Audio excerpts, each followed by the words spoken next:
ठीक है, अस्सलाम वालेकुम। आवाज़ आ रही है? बिल्कुल। वेट करें जब तक तमाम कैंडिडेट्स जो हैं वो पूरे नहीं हो जाते, तो फिर इंशाल्लाह कंटिन्यू करेंगे। Just 2 or 3 minutes, okay.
औज़ुबिल्लाहि मिनश्शैतानिर्रजीम, बिस्मिल्लाहिर्रहमानिर्रहीम। अस्सलाम वालेकुम।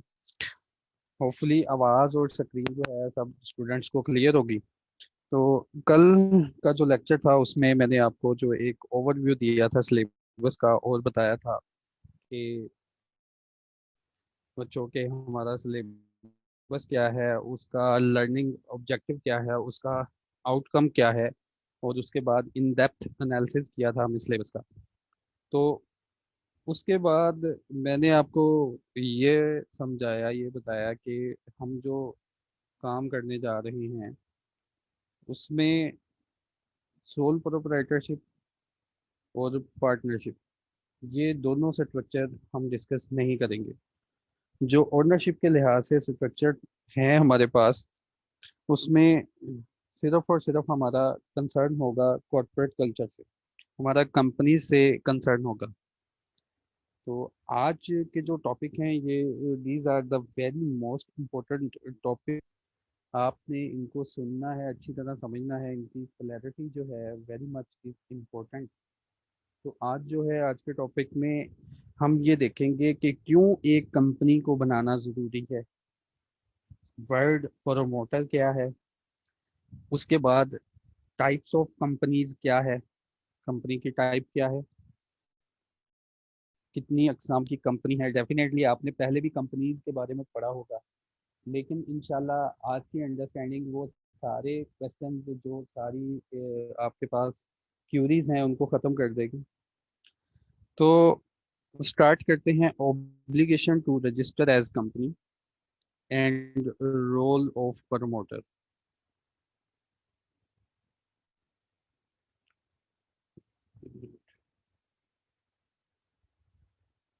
जी क्वेश्चन वॉइस क्लियर नहीं। एक मिनट, मैं बाकियों का भी फीडबैक ले लूँ वॉइस पे।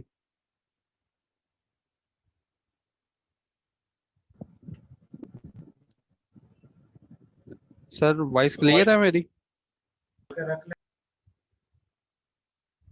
सर आवाज हेलो। आपकी कभी कभी कम हो जाती है, वैसे क्लियर है, कभी कभी थोड़ी कम हो जाती है सर।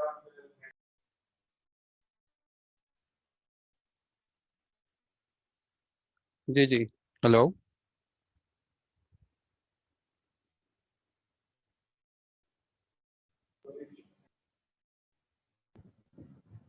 जी सर, आवाज आ रही है आपकी? ठीक है, क्लियर। जी जी ठीक है सर, मैं कंटिन्यू करूँगा। जी, क्वेश्चन विंडो की तरफ मैं नहीं जाऊँगा, आप लोग फोकस करें लेक्चर की तरफ। उसके बाद क्वेश्चन आंसरिंग ज़रूर होगी इंशाल्लाह, आपसे कंसर्न जो है वो पूछे जाएंगे। तो फिलहाल जो है अब आप लोग देखें और सुनें। Obligation to register as company and role of promoter. Section number, आज से हमने स्टार्ट करना है कंपनी लॉ। आज के जो इस स्लाइड के कंटेंट्स हैं वो है obligation to register certain associations partnership as company. Obligation है सर्टन एसोसिएशन पे, पार्टनरशिप पे और कंपनीज और पार्टनरशिप पे कि वो रजिस्टर हो जाएं एज अ कंपनी। और ये है section number 9 of the companies act 2017। याद रहे, आप लोगों ने सेक्शन याद नहीं करना, ये मेरे रेफरेंस के लिए है कि मैंने सिलेबस में से कौन कौन से सेक्शन कवर करवा दिए। आपके रेफरेंस के लिए सेक्शन नहीं है। आपका ऑब्जेक्टिव है सिर्फ अंडरस्टैंडिंग लेना और उसको अप्लाई करना। फिर इसमें पढ़ेंगे कि हम प्रोमोटर ऑफ द कंपनी, उसका मीनिंग क्या है और उसका फंक्शन क्या है। उसके बाद प्रोमोटर को एक्ट में कैसे डिफाइन किया गया, ये जो है मैं एक्सप्लेन करूंगा। तो स्टार्ट करेंगे first of all. Obligation to register certain association and partnership as companies. देखिए, कंपनी एक्ट कहता है, कंपनी एक्ट। जी, हैंड रेज कर रहे हैं आप?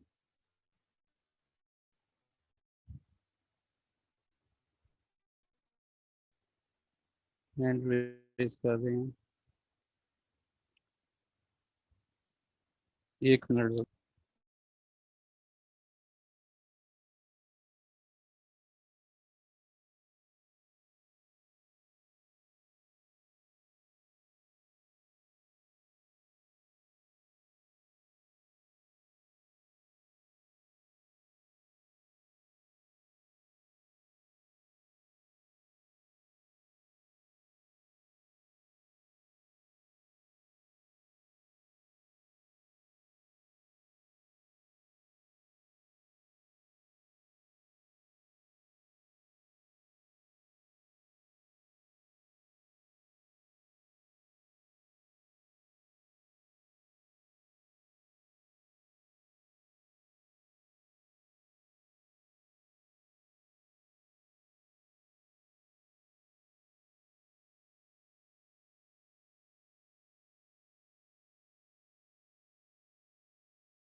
ओके जी, कंटिन्यू करेंगे। अच्छा, अभी हैंड रेज ना करें और क्वेश्चन जो हैं उनको टाइप रखें अपने पास।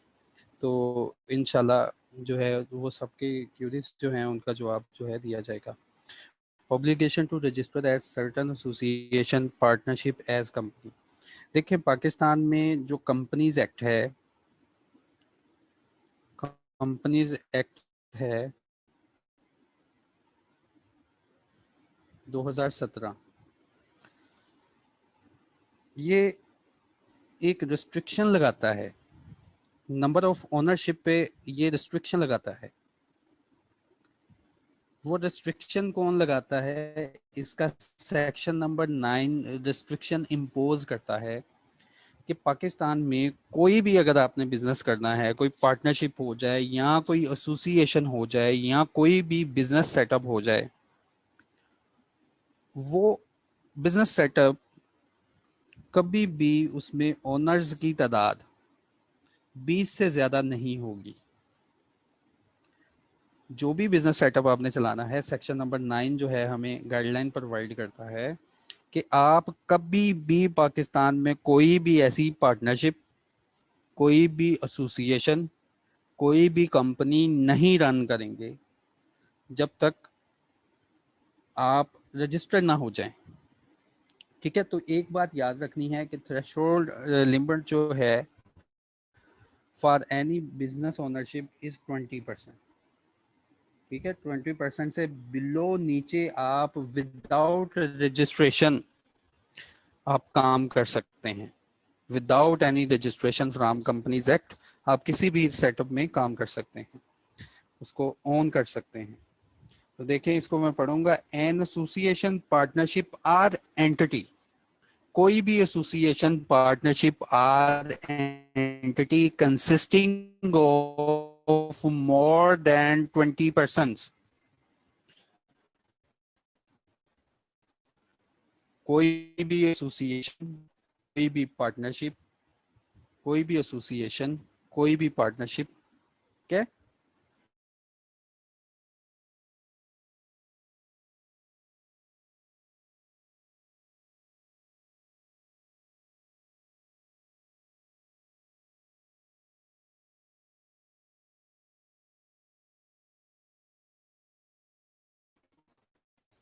सॉरी डिस्कनेक्ट हो गया था मेरे ख्याल से। अच्छा, कोई भी association, partnership or company shall not be formed consisting of more than 20% shall not be formed। अभी ये इसको मैं कट कर रहा हूँ, अभी हम ये पढ़ेंगे, फिर क्लैरिटी होगी, फिर बाद में इस लाइन को इंक्लूड करेंगे। An association, partnership or entity consisting of more than 20% shall not be formed unless it is registered as a company under Companies Act 2017। तो भाई यहाँ से अंडरस्टैंडिंग हमें क्लियर हुई कि कोई भी एसोसिएशन, पार्टनरशिप और कंपनी जिसमें 20 से ज्यादा पर्सन हैं वो बनेगी नहीं, अनलेस जब तक वो अपनी रजिस्ट्रेशन कंपनी एक्ट से करवा ना ले। ठीक है, तो कंपनी एक्ट ने हमें थ्रेशोल्ड लिमिट बता दी कि 20 या 20 से बिलो पर्सन्स जो है ना, आप पार्टनरशिप बना सकते हैं। कोई भी पार्टनरशिप बने, अगर उसमें पार्टनरशिप पर्सन्स की तादाद 18 है तो बिजनेस कर सकती है पाकिस्तान में। ठीक है, इसी तरह 17 है तो बिजनेस कर लेंगे। हाँ, अगर 20 है तो बिजनेस कर लेंगे। अगर 21 पार्टनर हो गए तो ये वाली एंटिटी पाकिस्तान में काम नहीं कर सकती, ये बन ही नहीं सकती। ऐसी कोई कोलैबोरेशन, ऐसी कोई ओनरशिप कोलैबोरेशन पाकिस्तान में बन ही नहीं सकती। सेक्शन नंबर 9 के मुताबिक एन एसोसिएशन, पार्टनरशिप और entity consisting of more than 20% shall not be formed, वो बनेगी ही नहीं जब तक unless it is registered as a company under companies act 2017। ठीक है, फिर पर्पस बताया कि ये जो एसोसिएशन, पार्टनरशिप और कंपनी है ये किस पर्पस के लिए बनती हैं, तो वो दरमियान में लाइन मैंने स्किप की थी। अब मैं इसको सारे सेक्शन को पढ़ूंगा तो मजीद क्लैरिटी आ जाएगी। देखिएगा,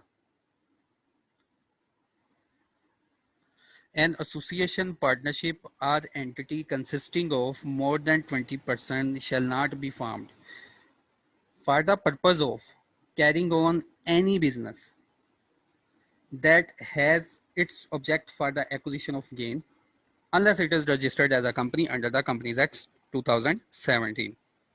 अब मैंने सारे सेक्शन को एक लाइन में, एक सीक्वेंस में पढ़ दिया और इसकी अंडरस्टैंडिंग क्या हुई कि कोई भी एसोसिएशन, पार्टनरशिप या एंटिटी, कोई भी setup consisting of more than 20%, जिसमें मोर देन 20% होंगे, शैल नॉट बी फॉर्म्ड, वो तो बनने ही नहीं, for the purpose of carrying on any business, किसी भी बिजनेस को रन करने का उनका अगर पर्पस है और उस बिजनेस से जाहिरी बात है गेन आएंगे, that has its object for the acquisition of any game.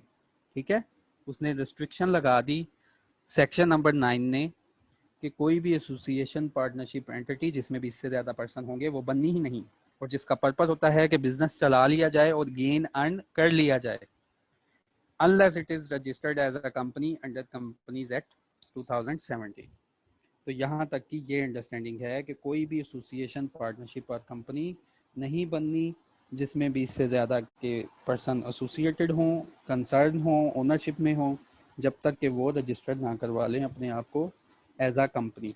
तो 20 से कम लोग कोई भी बिजनेस सेटअप भी इंगेज हो सकते हैं, पार्टनरशिप में इंगेज हो जाएं, ओनर जॉइंट ओनर बन जाएं।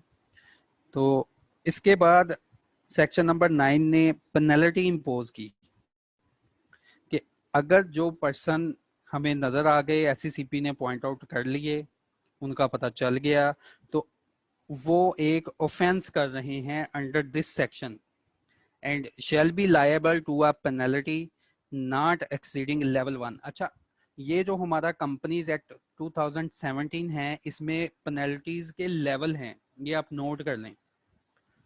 2017 में पेनल्टी के लेवल हैं, इसको आप नोट करें। लेवल 1, लेवल 2 एंड लेवल 3, ये मैं ग्रुप में शेयर करूंगा। कंपनीज एक्ट में 3 किस्म के लेवल हैं पेनल्टीज के। There are 3 levels of penalties, level 1, level 2 and level 3। ये कंपनीज एक्ट के स्केड्यूल्स में गिवन है, मैं वहाँ से निकाल के आपको सेंड करूँगा। तो कोई भी अगर पर्सन डिफ़ॉल्ट करेगा, कोई बिजनेस सेटअप डिफ़ॉल्ट करेगा जिसमें मोर देन 20% होंगे, तो उनके ऊपर लेवल 1 इम्पोज होगा। तो यहाँ तक ये सेक्शन नंबर अभी 9 मैंने यहाँ तक पढ़ा। यहाँ तक किसी का क्वेश्चन है तो क्वेश्चन बॉक्स में मुझे राइट करें, उसको पहले मैं क्यूरीज को रिस्पॉन्स करूँ, फिर मैं आगे चलूँ।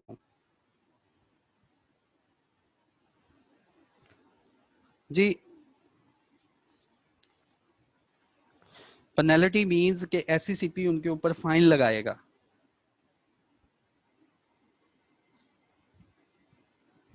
एससीसीपी उनके ऊपर फाइन लगाएगा। देखें, सेक्शन नंबर 9 ने क्लियर कर दिया, ये एक्ट पढ़ाने से पहले मैंने आपको क्लियर कर दिया कि पाकिस्तान में कोई भी बिजनेस करो, किसी भी बिजनेस सेटअप में कोलैबोरेट हो जाओ, हाँ तुम्हारी तादाद 20 से ज्यादा ना हो,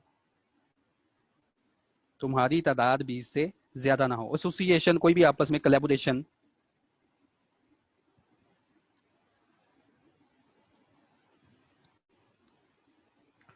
ये जो एक्ट, इसको मैं बाद में रिप्लाई करूंगा, ठीक है। एक्ट इंटरनेशनल लेवल है या लोकल लेवल है, ये बाद में, ये बात की बात जब टाइप्स ऑफ कंपनी पढ़ेंगे। मुझे सिर्फ सेक्शन नंबर 9 का बताएं, इसके अलावा ना मुझे कोई अंडरस्टैंडिंग बताएं। मुझे सिर्फ ये बताएं कि ठीक है, एससीसीपी क्या होता है। एससीसीपी जब टाइप्स ऑफ कंपनी पढ़नी है ना, तो मैं वहां पे बताऊंगा एससीसीपी क्या है। ओके, लेवल 1 से क्या मुराद है ये ग्रुप में शेयर करूंगा। एक ना चार्ट बना दिया गया, पहले जो कंपनीज ऑर्डिनेंस 1984 था, इसमें हर सेक्शन के साथ कुछ पैसे लिखे हुए थे, जैसे ये सेक्शन भी वहां पे मौजूद था। सेक्शन नंबर ये वाला जो कंपनीज ऑर्डिनेंस 1984 में मौजूद था, तो वहाँ पैसे लिखे हुए थे कि डेली का 1000 या 1 मिलियन का फाइन होगा। तो ये पूरे कंपनीज एक्ट में ना ये सारे पैसे पूसे उठा के उन्होंने एक ना लेवल बना दिए बच्चों, उन्होंने एक चार्ट बना दिया, फिक्स चार्ट बना दिया कि लेवल 1 का मतलब होगा ये वाली पेनल्टीज डेली और एग्रीगेटली। ठीक है, वो चार्ट मैं आप लोगों के साथ शेयर करूंगा और उसको डिस्कस भी करेंगे। तो अभी आप याद करें, लेवल 1 की पेनल्टी लगेगी, आप पाकिस्तान में कोई भी बिजनेस सेटअप चलाएं, उसकी ओनरशिप 20 से ज्यादा ना हो।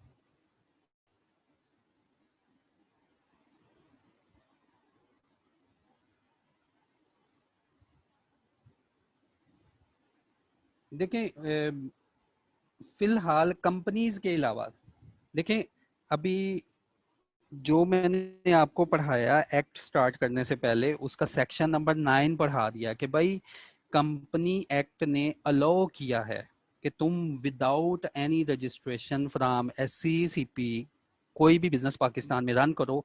हाँ, खबरदार तुम्हारी तादाद 20 से ज्यादा ना हो, इन सिंपल वर्ड्स।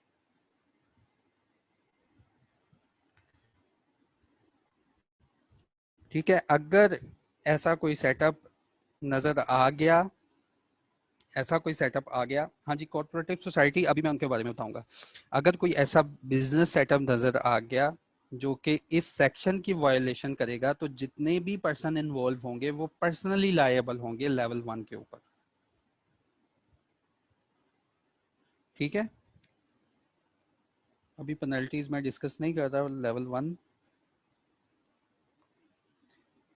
उसके बाद कंपनीज एक्ट 2017 ने सेक्शन नंबर 9 जो है इसको इम्पोज करने के बाद इसकी कुछ एक्सेप्शंस लगा दी कि भाई अगर ये वाले लोग, सिर्फ ये वाले लोग जो कि इन 4 पॉइंट्स में आ रहे हैं, सिर्फ ये वाले लोग, इनकी तादाद 20 से ज्यादा भी होगी तो खैर है, ये अपना काम करें, मैं इनको पॉइंट आउट नहीं कर रहा। ठीक है, ये किसने कहा? कंपनीज एक्ट 2017 के सेक्शन नंबर 9 ने। सेक्शन नंबर 9 ने पहले लिमिट इंपोज की, वो लिमिट इन जनरल इंपोज कर दी, पूरे पाकिस्तान पे इंपोज कर दी उसने कि पाकिस्तान में कोई भी बिजनेस सेटअप ऐसा नहीं बनेगा जिसमें पर्सन्स की तादाद 20 से ज्यादा होगी। ठीक है, उसके बाद सेक्शन नंबर 9 ने बताया कि मैं इन लोगों की बात नहीं कर रहा जो कि पॉइंट A, B, C और D में गिवन है। Point number 1, any society, body और association other than partnership formed or incorporated under any law for the time being in force in Pakistan।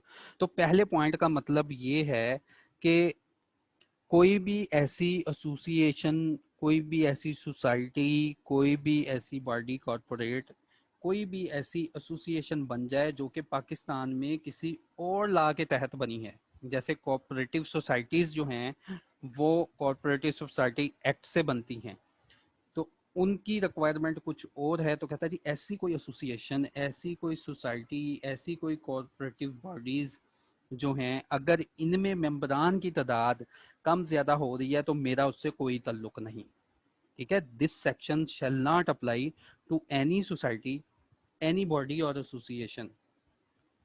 ये अदर देन पार्टनरशिप मैं यहाँ से skip करूंगा, फिर आपको बेटर अंडरस्टैंडिंग आएगी। एनी सोसाइटी, बॉडी और association formed or incorporated under any law। ठीक है, कंपनीज एक्ट 2017 से वो ना बनी हो, वो किसी और लॉ के तहत वजूद में आ गई है, जैसे कॉर्पोरेटिव सोसाइटीज होती हैं, वो मैनेज हो रही होती हैं कॉर्पोरेटिव सोसाइटीज एक्ट के थ्रू।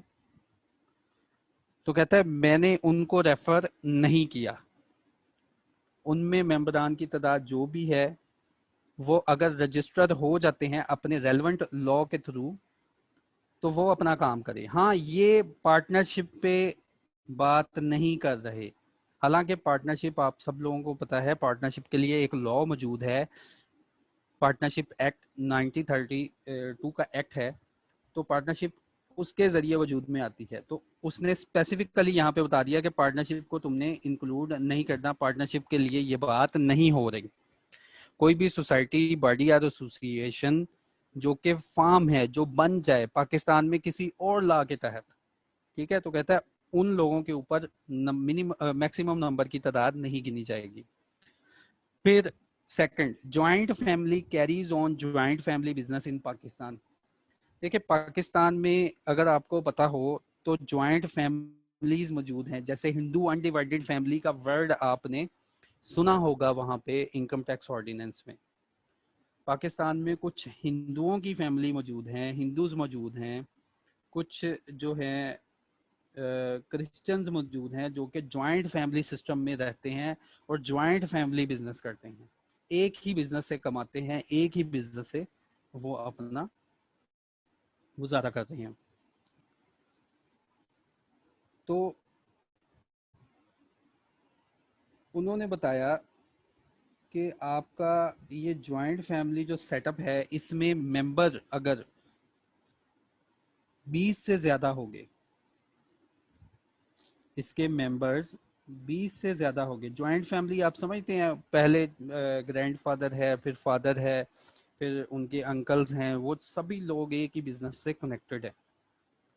तो जॉइंट फैमिलीज जैसे पाकिस्तान में अगर देखें तो जॉइंट फैमिली बिजनेस मिल जाता है आपको इजीली। जैसे हमने सुना होगा मियाँ फैमिली है या शेख फैमिली है, तो वो सारे के सारे कनेक्टेड हैं एक ही बिजनेस से और उसी से वो अर्न कर रहे हैं और उसी पे जो स्पेंड कर रहे हैं। तो ऐसे जॉइंट फैमिली बिजनेस पे ये वाला सेक्शन अप्लाई नहीं होता अगर उनकी तादाद 20 से ज़्यादा भी हो जाए। ठीक है, पहली जो लिमिटेशन उठाई वो उठाई ऐसी सोसाइटीज से जो कि रजिस्टर हो जाती हैं किसी और लॉ के थ्रू। फिर दूसरी लिमिटेशन उठा दी ये वाली जॉइंट फैमिलीज से कि जॉइंट फैमिलीज में अगर मेंबर की तादाद 20 से ज़्यादा भी हो जाती है, वो जॉइंट फैमिली बिजनेस है, तो कहते हैं जी ये सेक्शन वहां पे भी अप्लाई नहीं होगा। दूसरा उन्होंने बताया कि अगर दो जॉइंट फैमिलीज हैं, अगर दो जॉइंट फैमिलीज हैं उनकी पार्टनरशिप आपस में होती है, जैसे ये Hindu undivided families,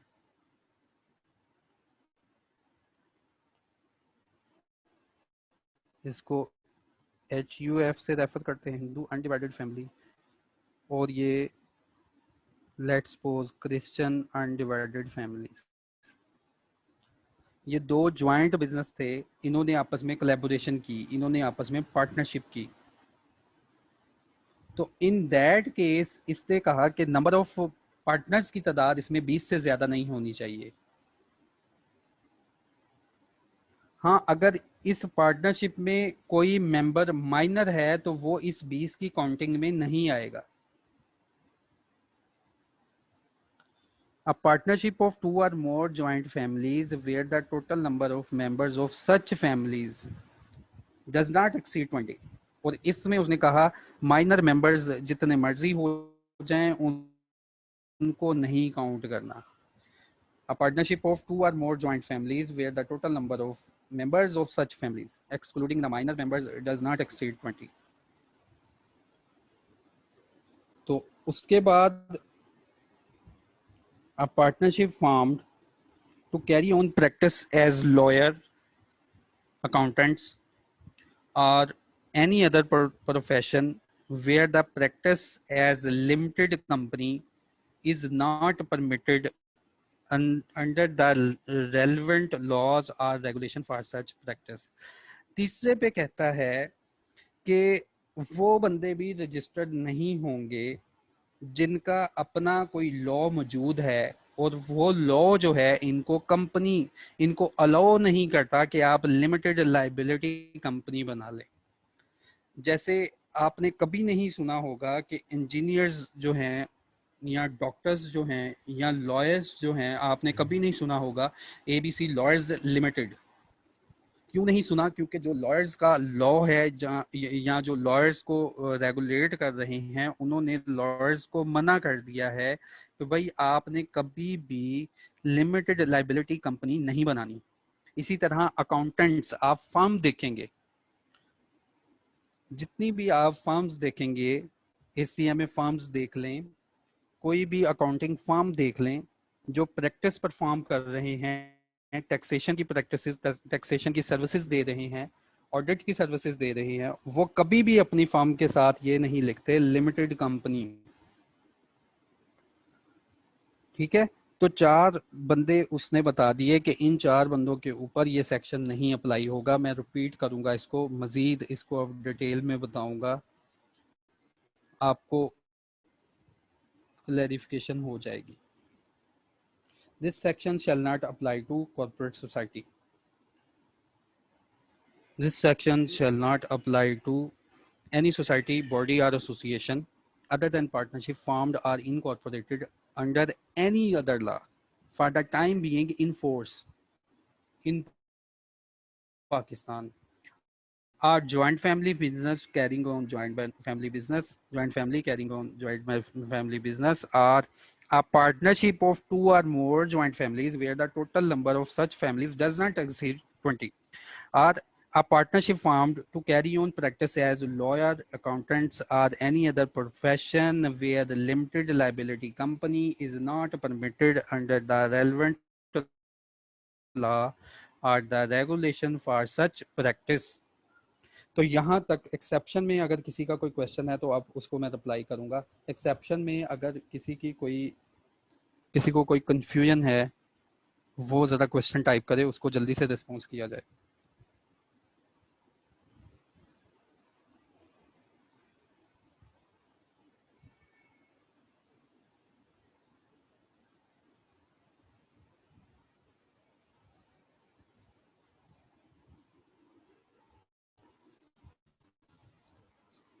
association partnership को ही आप कह लें, एसोसिएशन कोलैबोरेशन।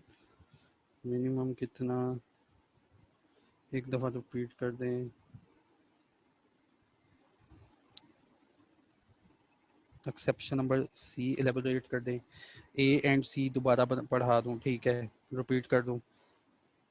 सी समझ नहीं आया, सी समझा दूं। एक्सप्लेन एलएल कंपनी, अभी नहीं एक्सप्लेन करना है एलएल कंपनी। लास्ट पॉइंट दोबारा पॉइंट। अच्छा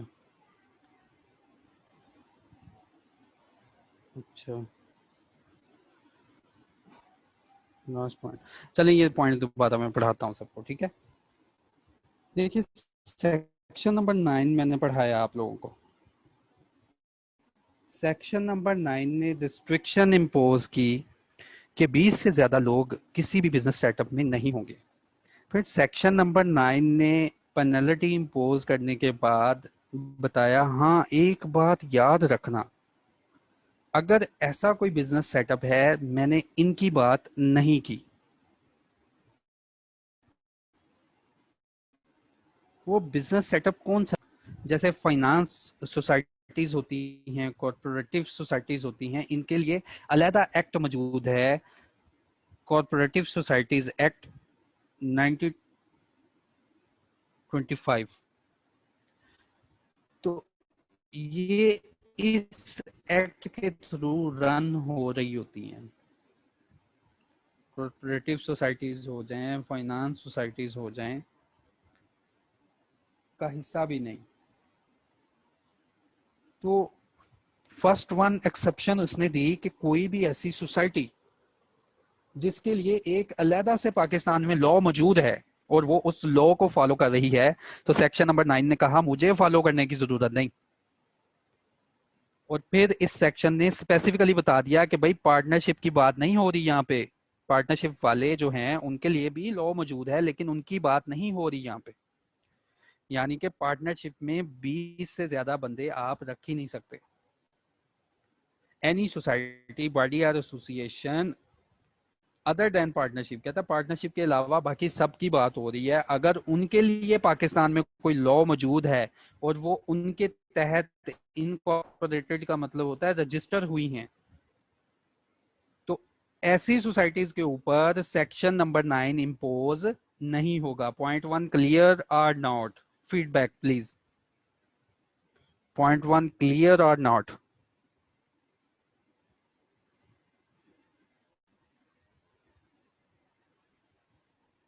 पॉइंट 1 में किसी का कोई मसला था? ठीक है, पॉइंट 1 क्लियर हो गया।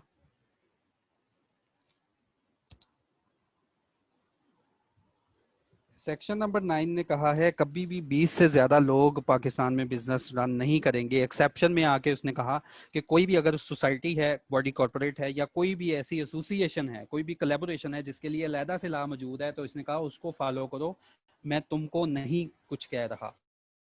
हाँ पार्टनरशिप, इसने कहा जी पार्टनरशिप जो है वो मुझे फॉलो करेगी।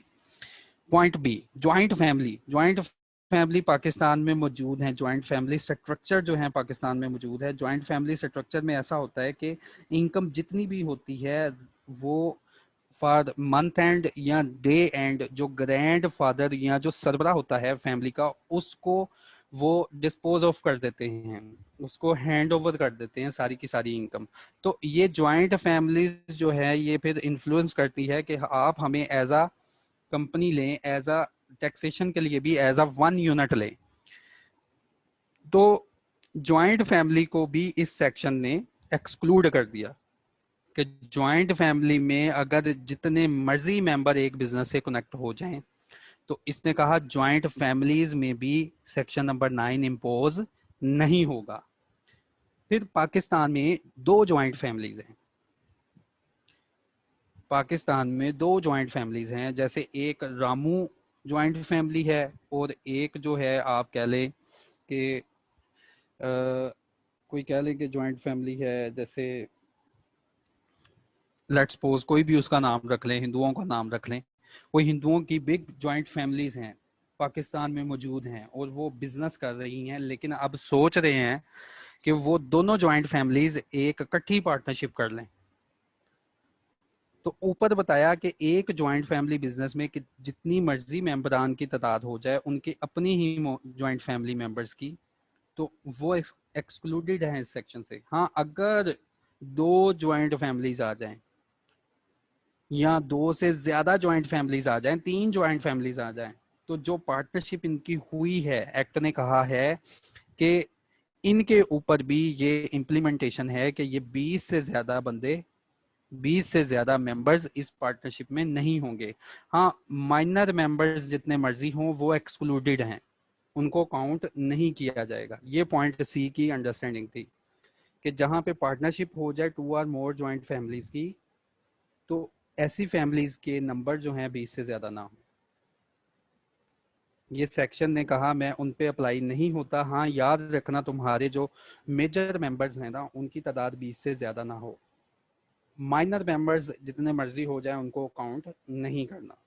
और एंड पे उसने बताया कि जितने भी लॉयर्स, अकाउंटेंट और ये प्रैक्टिशनर होते हैं ना, ये अपने नाम के साथ लिमिटेड का वर्ड नहीं लिखते। लिमिटेड लाइबिलिटी का मतलब होता है कि हमारी लाइबिलिटी कम है, हम कुछ हिस्से पे तो हमारी लाइबिलिटी बनती है। ये आज हम टाइप्स पढ़ेंगे ना, तो उसमें लिमिटेड का वर्ड क्लियर हो जाएगा।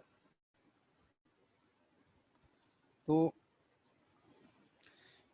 पार्टनरशिप, कोई भी ऐसी पार्टनरशिप या एसोसिएशन, जैसे डॉक्टर्स हैं, कभी भी हॉस्पिटल के बाद नहीं लिखेंगे कि ABC हॉस्पिटल लिमिटेड कंपनी, ठीक है, क्योंकि उनका जो रेलेवेंट लॉ है उनको कभी परमिट नहीं करता कि आप एक लिमिट लाइबिलिटी के साथ अपना बिजनेस रन करो। इसी तरह मैंने बताया जो पार्टनरशिप फर्म्स होती हैं, जो अकाउंटेंट्स की होती हैं, कभी भी वो अपनी अकाउंटेंसी फर्म के बाद ये वर्ड नहीं लिखते लिमिटेड कंपनी, वो फर्म का वर्ड यूज करते हैं, ठीक है। तो कहता है जी ये लॉ वहां पे भी नहीं अप्लाई होगा जहां पे a partnership formed to carry on practice as lawyers, accountants or any other profession where practice, जहां पे ये वाली practice as a limited company is not permitted under the relevant laws और रेगुलेशन फॉर सच प्रैक्टिस। ठीक है जी। अब मुझे बताएं कि कहीं पे कोई पॉइंट मिस तो नहीं हो रहा आपसे? सारे पॉइंट क्लियर हैं? ये कंपनी एक्ट की तरफ जाने से पहले मैंने आपको समझा दिया कि भाई कंपनी एक्ट जो है ना, इसका सेक्शन नंबर 9 है जो कि रिस्ट्रिक्शन इम्पोज करता है।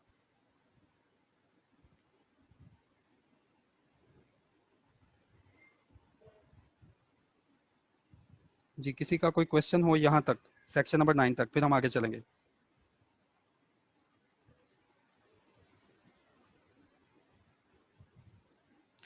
हैंड रेज जो है ना, बात जो है वो बाद में की जाएगी, पहले जो क्वेश्चन है ये टाइप करके पूछ लें आप। ठीक है, चलें आगे चलते हैं। ये सेक्शन नंबर 9 था। उसके बाद टाइप्स ऑफ कंपनीज पहले पढ़ लेते हैं। टाइप्स ऑफ कंपनीज, देखिए टाइप्स ऑफ कंपनी क्या है। एक मिनट, मैं पहले क्वेश्चन देख लूं, किसी बच्चे का क्वेश्चन तो नहीं आया। ठीक है, क्वेश्चंस नहीं हैं।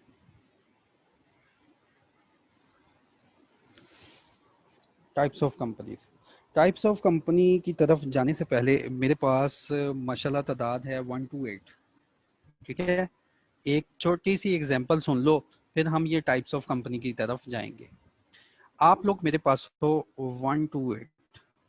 ठीक है, अगर मैं बोलूं सिर्फ ऐसे स्टूडेंट मैसेज करें जिन्होंने बीकॉम किया है, तो इसी 1 to 8 में से वो उठ के मुझे मैसेज कर देंगे। ठीक है, इसी 1 to 8 में। फिर मैं अगर आपको पूछूं कि हाँ वो वाले स्टूडेंट बताओ जिन्होंने एम कॉम किया है, तो इसी 1 to 8 में से, इसी 1 to 8 में से एम कॉम वाले स्टूडेंट्स जो हैं वो मैसेज कर देंगे। और इसी 1 to 8 में मैं कह दूं कि कोई अदर क्वालिफिकेशन है वो वाले सिर्फ मैसेज करें, तो वो उस क्राइटेरिया में चले जाएंगे, लेकिन वो बिलोंग करेंगे यहीं से, वो बिलोंग करेंगे अपनी कैटेगरी से, कॉर्पोरेट लॉ से ही। सेम सिचुएशन है कंपनीज की कि हमारे पास पूल ऑफ कंपनीज हैं, हमने उनको डिफरेंट एंगल से देखना है, हमने उनको डिफरेंट बेसिस से देखना है कि अच्छा वो तमाम कंपनियां सामने आ जाएं जिनकी पाकिस्तान में रजिस्ट्रेशन है। होंगी ऐसी कंपनीज, कंपनी के पूल में से ही होंगी, लेकिन मैं चेक करना चाहता हूं एक एंगल से, चेक करना चाहता हूं एक बेस से कि पाकिस्तान में कितनी ऐसी कंपनीज हैं जो पाकिस्तान में बनी हैं। ठीक है, टाइप्स ऑफ कंपनी का हरगिज मतलब ये नहीं होता कि ये एक अलहदा से कोई टाइप जनरेट हो जानी है। टाइप्स ऑफ कंपनीज का मतलब होता है कि हमने जो कंपनीज हैं उनको देखना है on the basis of different basis. कि चलो अगर ऐसी कंपनी जो कि लेट्स सपोज के पाकिस्तान से बाहर रजिस्टर हुई है, मैं इन कंपनीज को अलहदा करना चाहता हूँ और ऐसी कंपनीज को अलहदा करना चाहता हूँ, तो ये सारी बेसिस हैं। और वो कितनी किस्म की बेसिस हैं हमारे कंपनीज एक्ट में, वो मैं आपको बताऊंगा। हम टॉपिक स्टार्ट करने लगे हैं टाइप्स ऑफ कंपनी, इसको अच्छी तरह सुनना, क्योंकि ये जो टाइप्स ऑफ कंपनीज हैं आपने पहले भी पढ़ी होंगी और यकीनन यकीनन आपने पहले ठीक नहीं पढ़ी होंगी। तो स्टार्ट करते हैं टाइप्स ऑफ कंपनीज। ये बेसिस हैं कंपनी लॉ में, ये 4 बेसिस हैं। There are 4 basis on which we can categorise all our companies. ये 4 बेसिस हैं। The company can be categorized on the basis of incorporation. बच्चों incorporation simply means the registration of company, अपने पास लिख लें, ये लीगल टर्मिनोलॉजी है incorporation. तो इसका सिंपल मीन जो होता है, इनकॉर्पोरेशन का सिंपल मीन जो होता है वो होता है रजिस्ट्रेशन।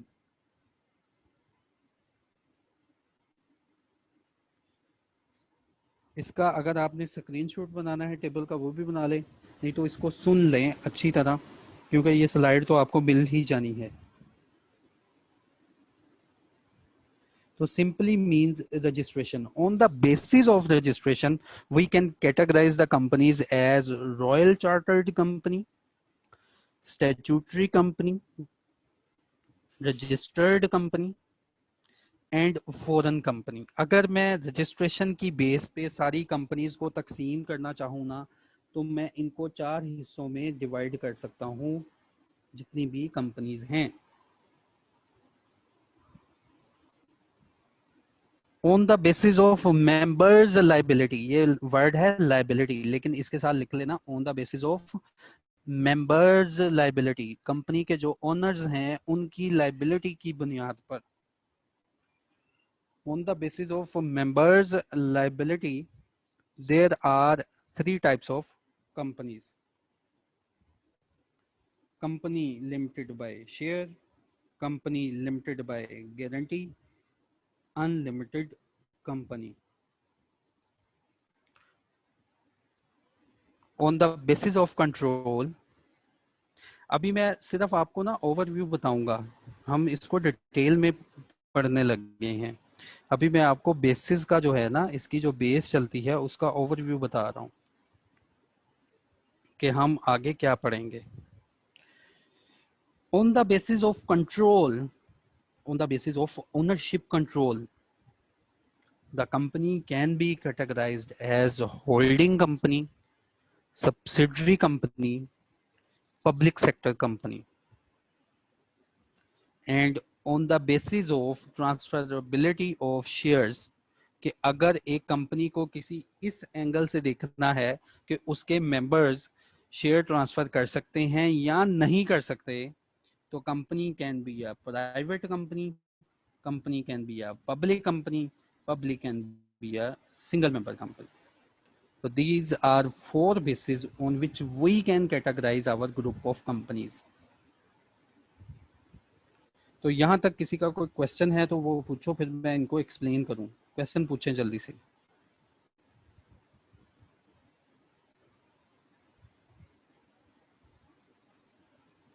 क्वेश्चन पूछें क्वेश्चन बॉक्स में। क्वेश्चन करना है आप लोगों ने। हैंड रेस जो है वो क्लास के एंड पे करेंगे, माइक आपका ओपन क्लास के एंड पे करेंगे।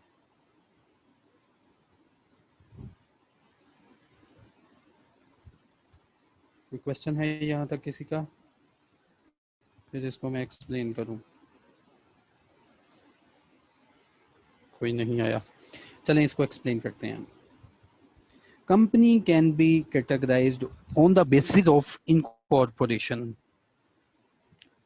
इनकॉर्पोरेशन की बेसिस पे कंपनी चार किस्म की होती है, सुन लें। अगर इनकॉर्पोरेशन की बेस से देखा जाए ना, तो कंपनी हमें चार किस्म की नजर आती हैं। इनकॉर्पोरेशन का मतलब कि ये बनी कैसे, कंपनी कहाँ से जनरेट हुई, किसने इसको रजिस्टर करवाया, किसने इसको अलाउ किया। तो फर्स्ट वन हमें मिलता है royal chartered companies. Royal chartered companies, इनका वजूद अब दुनिया में नहीं है, ना होने के बराबर है, ऑलमोस्ट है ही नहीं। रॉयल चार्टर्ड कंपनीज जो थी, ये ऐसी कंपनी होती थी जब कोई किंग या क्वीन रूल करते थे।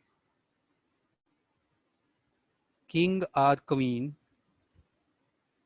दुनिया में मौजूद थे, और अगर वो किसी स्पेसिफिक टास्क के लिए कोई एसोसिएशन बनाना चाहते थे, तो वो एक हुक्मनामा प्रेजेंट करते थे जिसको चार्टर्ड बोलते थे। उस हुक्मनामे के नतीजे में एक एसोसिएशन वजूद में आ जाती थी। एक एसोसिएशन एक कोलैबोरेशन पर्सन की बन जाती थी, और ऐसी हर एसोसिएशन को हम बोलते हैं रॉयल चार्टर्ड कंपनीज। सर इसकी एग्जांपल, इसकी बेहतरीन मिसाल हमारे सामने मौजूद है, द ईस्ट इंडिया कंपनी। ये ऐसी कंपनी थी जो कि उनकी क्वीन ने एक स्पेशल हुक्मनामा जो है वो इशू करके बनाई थी। जैसे sir the bank of Japan, वो भी जापान में जो उनका किंग था उसके हुक्म से बनाया गया था। तो हर वो कंपनी जो कि किसी स्टैच्यू के सॉरी किसी चार्टर्ड के वजूद में आई, उसको हम बोलते हैं।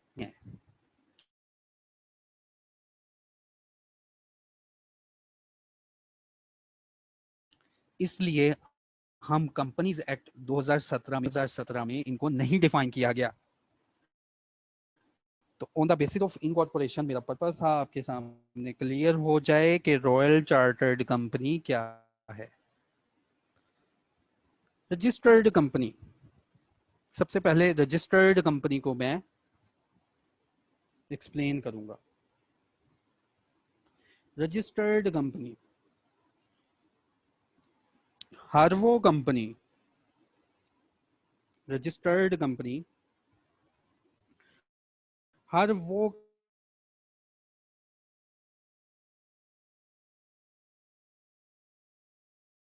कंपनी जिसकी रजिस्ट्रेशन तरह के मुताबिक हो, उसको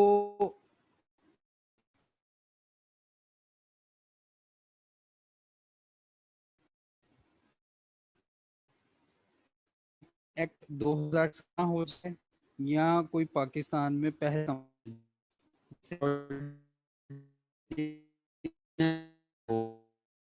होता है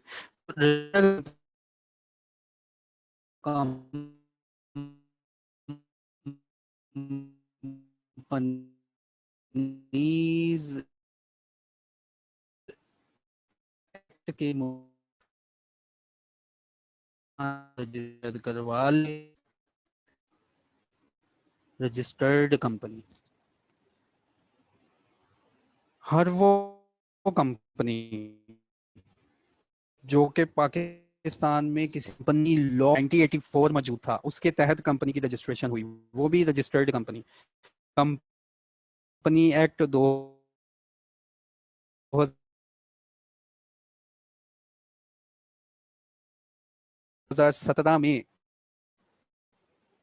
जिसकी इनके थ्रू रजिस्ट्रेशन हुई वो भी थर्ड कंपनी थ्रू जिसकी रजिस्ट्रेशन 1961 को जो 2013 के मुताबिक जिसकी रजिस्ट्रेशन हुई, वो सारी की सारी कंपनीज क्या हुई, वो होंगी सारी कंपनीज। ठीक है। उसके बाद फॉरेन फॉरेन कंपनी, ऐसी हर वो कंपनी जिसकी पाकिस्तान में रजिस्ट्रेशन नहीं है, ऐसी हर वो कंपनी जिसकी पाकिस्तान में रजिस्ट्रेशन नहीं है, वो पाकिस्तान से बाहर किसी लॉ में रजिस्टर्ड होके आई है, इंग्लैंड में रजिस्टर्ड हुई है, चाइना में रजिस्टर्ड हुई है, लेकिन पाकिस्तान में काम कर रही है, ऐसी कंपनी को हम बोलेंगे फॉरेन कंपनी। उसकी रजिस्ट्रेशन पाकिस्तान में मौजूद नहीं है, रजिस्ट्रेशन नॉट इन पाकिस्तान, लेकिन उसको अलाउ किया गया कि तुम यहाँ पे काम कर लो। रजिस्ट्रेशन आउटसाइड टू पाकिस्तान मौजूद है, तो ऐसी कंपनी को हम बोलते हैं फॉरेन कंपनी। अब स्टैट्यूटरी कंपनी क्या है, इसको जरा गौर से सुने, फिर एससीसीपी भी क्लियर हो जाएगा। ऐसी हर वो कंपनी जिसके लिए पार्लियामेंट से एक स्पेशल एक्ट पास हो, पार्लियामेंट में एक स्पेशल एक्ट पास हो और उस एक्ट ऑर्गेनाइजेशन देखेगी, स्पेशल एक्ट पास हो, जैसे मैं आपको कहता हूं पेपरा। पेपरा जो है, पेपरा ऑर्डिनेंस आया मुशर्रफ के दौर में, ये एक लॉ पास हुआ और इस ऑर्डिनेंस में लिखा हुआ था इसके सेक्शन नंबर 23 में कि जब ये ऑर्डिनेंस आएगा इसके विद इन 15 डेज एक ऐसी ऑर्गेनाइजेशन बनाई जाएगी जो कि पब्लिक प्रोक्योरमेंट को रेगुलेट जरिए वजूद में आ गया, पेपरा। इसी तरह एक ऑर्डिनेंस पास हुआ, एक एक्ट पास हुआ पार्लियामेंट में। उस एक्ट में बताया गया कि पाकिस्तान में एक ऐसी बॉडी होनी चाहिए जिसका नाम securities and exchange commission of Pakistan हो, जो कि जो कंपनीज लॉ होंगे उनको इम्पोज करेगी, जो कंपनी के रिलेटेड लॉज होंगे उनको इम्पोज करेगी। तो देखो, एससीसीपी ने अपनी रजिस्ट्रेशन कहीं से नहीं कराई, पेपरा ने अपनी रजिस्ट्रेशन कहीं से नहीं करवाई। ये कंपनीज जो बन रही हैं, जैसे एफबीआर जो है, ये भी एक कंपनी है हुकूमत की। एफबीआर जब बनी तो एफबीआर के पीछे एक एक्ट मौजूद है, एफबीआर को वो डील कर रहा है। स्टैट्यूटरी कंपनी जैसे आईसीएमएपी, द बेस्ट एग्जांपल। आईसीएमएपी कैसे वजूद में आया? आईसीएमएपी का एक अलहदा से स्टैच्यू मौजूद है, एक ऑर्डिनेंस मौजूद है जिसमें लिखा हुआ था कि एक ऐसी बॉडी का क्याम होगा जो कि इस प्रोफेशन को प्रमोट करेगी और ICCP से उसकी रजिस्ट्रेशन नहीं होगी। तो इन दैट केस जो आपका हमारा ICMA है, ICAP हो गया, पिफा हो गया, इनके पीछे इनके ऑर्डिनेंस मौजूद हैं, इनके अपने लॉ मौजूद हैं। ऐसी हर कंपनी को हम बोलते हैं स्टैट्यूटरी कंपनी। तो ये 4 टाइप मैंने आपको बताई on the basis of incorporation. तो on the basis of incorporation अगर जो है किसी को कोई क्वेश्चन है वो पूछे मुझसे, कोई चीज़ समझ नहीं आई। अब होपफुली चलो थोड़ा सा माइक ओपन कर ले, लेकिन ये सिर्फ 10 मिनट बात होगी क्योंकि मैंने इस टॉपिक को कंक्लूड करना है। तो सिर्फ रेलेवेंट क्वेश्चन पूछना है जो कि इसी टॉपिक से रेलेवेंट हो। कोई चीज़ की समझ नहीं आई तो वो पूछना है। जैसे सबसे पहले मैंने नजम को अलाउ किया। जी नजम। अस्सलाम वालेकुम sir, thank you so much. वालेकुम सलाम। जी जी सर, एक तो कल वाला मेरा क्वेश्चन आपको शायद याद हो या जी याद करवा देता हूँ। आपने जी कंपनी जी कल एक्ट का और कॉरपोरेशन में डिफरेंस बताना, कॉरपोरेट जी और जी बीच। ये नजम नजम ठीक है। ये जब कंप्लीट होगा ना मैं फिर ही बता पाऊंगा। ठीक है, जी, बाकी लेक्चर क्लियर है सर अभी तक? ये कंप्लीट होगा टाइप्स। ठीक है, बढ़िया आपसे। ओके ओके, आप ओके। माइक ऑफ करें नजम अपना।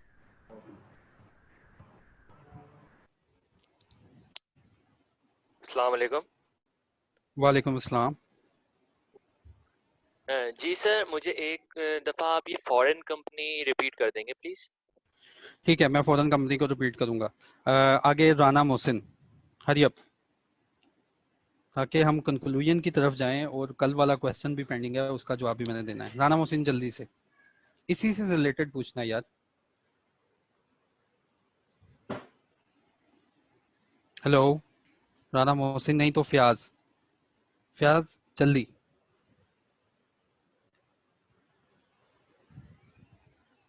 हेलो फयाज, फयाज आपको अलाउ किया मैंने। हेलो सर, आवाज जी आ रही फयाज, जी जी जी। है? सर, अगर फॉरेन कंपनी ऐसी आती है बाहर मुल्क से जो हमारे मुल्क के अंदर मजहबी नुकसान दे रही हो या हमारे हुकूमत की रेट को नुकसान दे रही हो, तो फिर हम क्या करेंगे ऐसे मामले में? ऐसे मामलात में आपको बताऊंगा। फिलहाल अभी ये बताएं मुझे कि ये कंडीशन क्लियर है कि फॉरेन कंपनी क्या है, रजिस्टर्ड कंपनी क्या है। हाँ जी सर। अगर वो नुकसान पहुंचाती हैं उनके लिए भी प्रोविजंस मौजूद हैं, वो भी जी करेंगे। फिलहाल अभी मुझे ये बताएं कि बेस क्लियर है। जी सर, बेस की। ठीक है, बाकी अगर किसी का क्वेश्चन है ना कि इसको रिपीट कर दूं तो वो हैंड रेज कर ले, क्योंकि मैं इसको रिपीट करूंगा। सर वो फॉरेन सुन कंपनी लेंगे का ना भी बाद में घर बताऊंगा। में। जी चलें ठीक है, अब मैं इसको अगेन रिपीट करता हूँ। तो बच्चों याद रखो यार सब लोग, आवाज आ रही है? माइक माइक ऑफ करें। जी जी आवाज़ आ रही है। सर मैंने अभी पिछले टॉपिक में क्वेश्चन किया तो 3 मरतबा टाइप किया, शायद आपके पास क्वेश्चन नहीं आ रहा था मेरा। चाय पी ले जी जी भाई। क्या था? सर आपने वो टॉपिक बताया कि जब भी वो एग्जाम्पशन में था कि जब भी 2 जॉइंट फैमिलीज आपस में वो करें तो एक्सीड नहीं करेगी 20 मेंबर्स से। जी जी उसमें भी एक एग्जाम था कि माइनर मेंबर। तो मैं सर पूछना चाहता कि माइनर मेंबर से क्या मुराद है सर? माइनर मेंबर के यार जिनकी तादाद ऐसे हर वो मेंबर जिनकी एज 19 साल से बिलो होगी उनको नहीं काउंट अच्छा, करेंगे। मतलब एज वाइज ठीक है, माइनर। चलें अब अपना माइक जो है, हाँ जी एज वाइज माइनर। अब ठीक है जो सर। अपना माइक है इसको ऑफ करें, मैं इसको ना एक्सप्लेन कर दूं यार। तो on the basis of incorporation की बेस के ऊपर we can categorise our pool of companies. Royal charter company ऐसी कंपनी जो कि अब वजूद में नहीं है, इनका क़याम नहीं है, लेकिन ये पहले बनाई जाती थी। इनको किंग और क्वीन बनाते थे और किसी स्पेसिफिक पर्पस के लिए ये बनती थी। उसके बाद रजिस्टर्ड कंपनी, ऐसी हर वो कंपनी जो कि पाकिस्तानी लॉ के मुताबिक वजूद में आई है और पाकिस्तानी कंपनी लॉ के मुताबिक वजूद में आई है। कंपनी लॉ, पाकिस्तान का कंपनी लॉ है, उसको उसके मुताबिक वजूद में आई है, जो कि पाकिस्तानी रजिस्टर्ड कंपनीज के लिए है। ठीक है, रजिस्टर्ड। अब ये जो क्वेश्चन था ना इसका नजम का, ये भी मैं अभी रिप्लाई करने लगा हूँ। जो पाकिस्तान की कंपनीज होती हैं ना वो रजिस्टर्ड कंपनीज कहलाती हैं। इनके लिए कोई भी असूल आ जाए, इनके लिए कोई भी रेगुलेशन आ जाए, उसको हम बोलते हैं कंपनी लॉ। ठीक है, उसको हम क्या बोलते हैं? Company law. जो कि जो हमारा एक्ट है ना 2017 का, उसमें भी उसने एक्सप्लेन किया कि कंपनी लॉ का मतलब क्या है। कंपनी लॉ का मतलब है कि कंपनी एक्ट, स्पेसिफिकली उसने वर्डिंग बताई कि कंपनी लॉ को तुम क्या बोलोगे, कि कंपनी लॉ होता क्या है। नजम आप सुन लेना, आप कंपनी लॉ होता क्या है। उसने कहा कि कंपनी लॉ का मतलब है एक्ट 2017 वाला। कंपनी लॉ का मतलब है कंपनीज एक्ट 2017 वाला। अच्छा, 17 वाला नहीं तो पुराने एक्ट भी हमारे पास पड़े हुए हैं, कंपनीज ऑर्डिनेंस 1984 वाला। ठीक है, तो कंपनी लॉ का मतलब होता है पाकिस्तान की जो रजिस्टर्ड कंपनीज के लिए जो लॉ बना है और जो इम्प्लीमेंट हुए हैं पुराने, वो सारे के सारे लॉ, इनको बोलते हैं नजम कंपनी लॉ। अब समझ आ गया नजम क्या है कंपनी लॉ? हमारा जो सिलेबस है वो है कंपनी लॉ। हमने ऐसी कंपनीज के बारे में पढ़ना है जो पाकिस्तान में रजिस्टर हुई हैं, उनकी मैनेजमेंट को देखना है। ठीक है नजम, कंपनी लॉ का मतलब पता चल गया आपको कि कंपनी लॉ क्या होता है? कि ऐसा कोई एक्ट, जैसे एक्ट 2017 का, कंपनी ऑर्डिनेंस 1984 का, उसके बाद एक एक्ट आया था 2013 में वो, उसके बाद जो इससे भी पुराने एक्ट हैं, उसने कहा वो सारे के सारे लॉ जो हैं ना, वो सारे के सारे कंपनी लॉ कहलाएंगे। हाँ, ये अगर ये स्टैट्यूटरी कंपनी कैसे आई नजम? ये स्टैट्यूटरी कंपनी के लिए एक अलहदा लॉ बना था। जैसे पेपरा को बनाने के लिए पेपरा ऑर्डिनेंस बना, इसी तरह एससीसीपी को बनाने के लिए एससीसीपी एक्ट बना, इसी तरह एफबीआर को बनाने के लिए एफबीआर का एक्ट बना, एफआईए को बनाने के लिए एफआईए का पार्लियामेंट से एक्ट मंजूर हुआ। ठीक है, वो भी कोई लॉ है, वो भी किसी कंपनी को मैनेज कर रहे हैं और वो मैनेज कर रहे हैं स्टैट्यूटरी कंपनी को। इसी तरह फॉरेन कंपनी के लिए भी कोई लॉ मौजूद है। तो तमाम लॉज को कलेक्टिवली हम बोलते हैं, अच्छा, इन तमाम बॉडीज को हम कलेक्टिवली बोलते हैं कॉरपोरेशन। नजम सुन रहे हो आप? इन तमाम बॉडीज को कॉरपोरेशंस बोलते हैं, कॉरपोरेशंस, या इनको बॉडी कॉरपोरेट बोलते हैं।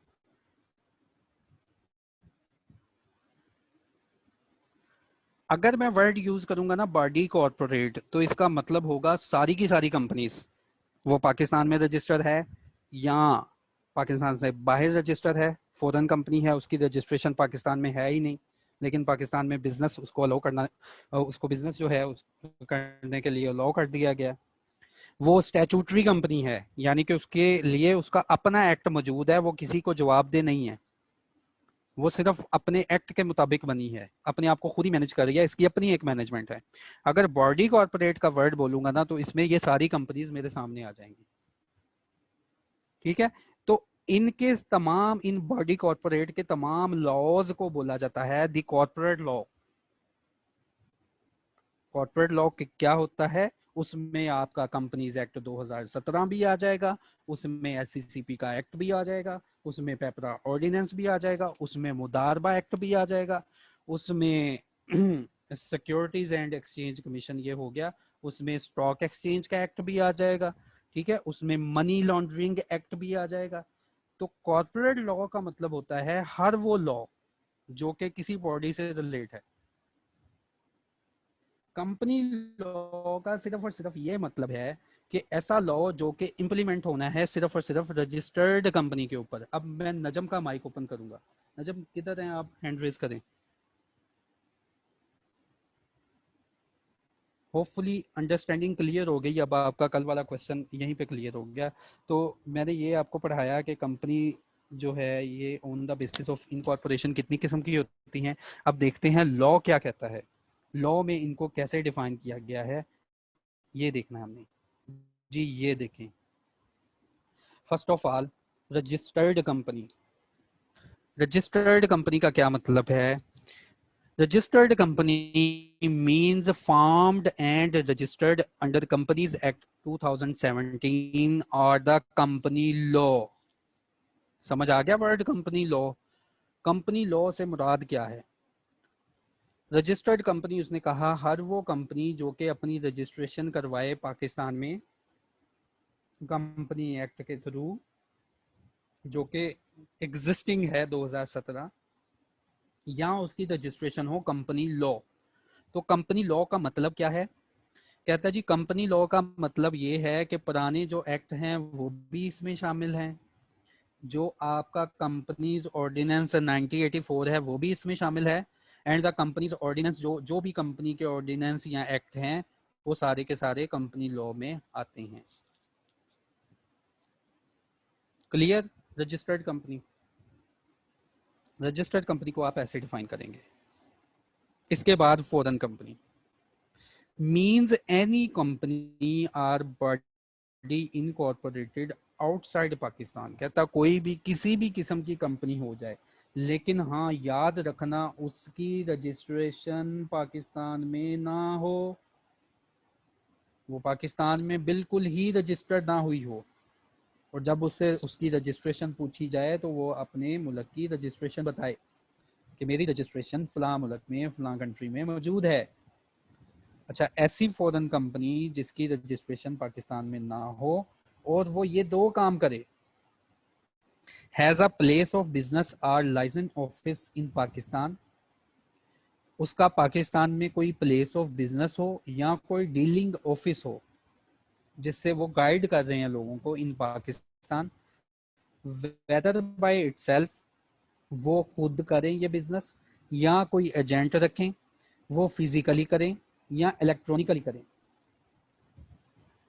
Are conduct any business activity in Pakistan in any other manner as may be specified. यहाँ कहता है कोई भी वो बिजनेस एक्टिविटी करें जो कि हमने स्पेसिफाई पहले से की हुई है, तो ऐसी कंपनी जो है फॉरेन कंपनी है। दोबारा एक्सप्लेन करूंगा, ऐसी कंपनी जिसकी रजिस्ट्रेशन पाकिस्तान से बाहर की है और वो पाकिस्तान में क्या करे, उसका या तो प्लेस ऑफ बिजनेस हो कहीं पे पाकिस्तान पे, या कोई लाइसेंस ऑफिस हो। लाइसेंस ऑफिस जो कस्टमर को परसुएड करते हैं, कस्टमर को इन्फ्लुएंस करते हैं, या वो खुद ऐसा काम कर रहे हों या उन्होंने आगे ऐसे एजेंट रखे हों जो कि ये काम कर रहे हों, वो फिजिकली पाकिस्तान में काम करें या थ्रू इलेक्ट्रॉनिकली करें, तो ऐसी कंपनी को बोलेंगे फॉरेन कंपनी।